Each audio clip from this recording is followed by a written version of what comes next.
Okay, it is time. Let's see what the AI has got. I'm going to put a few different tools to the test here. We've got some dedicated text-to-SQL platforms like AI2sql and Chat2DB, and just for kicks, we'll throw in a powerful general model like Claude or GPT. Let the face-off begin. And this is what I gave each AI, the exact same prompt.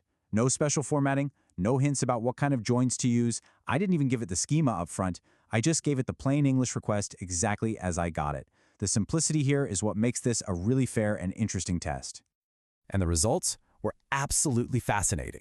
So on the left, AI2sql gave me this really clean query using a not-in subquery. It's perfectly logical, totally valid, and it works.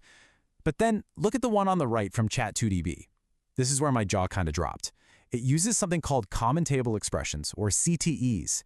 Think of them as creating little temporary, named steps in your logic. It breaks the problem down so clearly, which makes the code incredibly readable and so much easier to debug.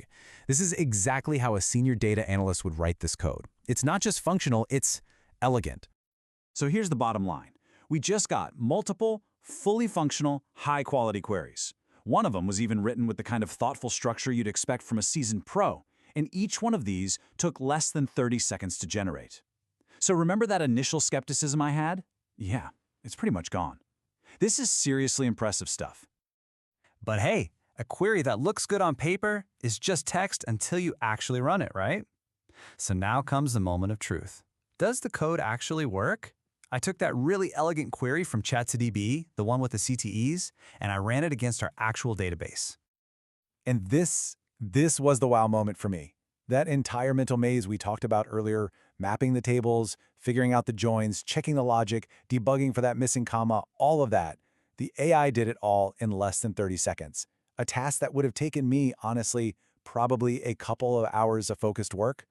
The time savings here aren't just a little bit better. They are a total game changer. And the result? It was perfect. A clean list of exactly the customers we were looking for. I spot-checked a few of them just to be sure, and the logic was completely sound.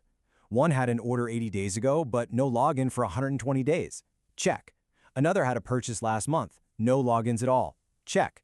It just worked. This isn't just some new tool. This feels like a completely new way of working.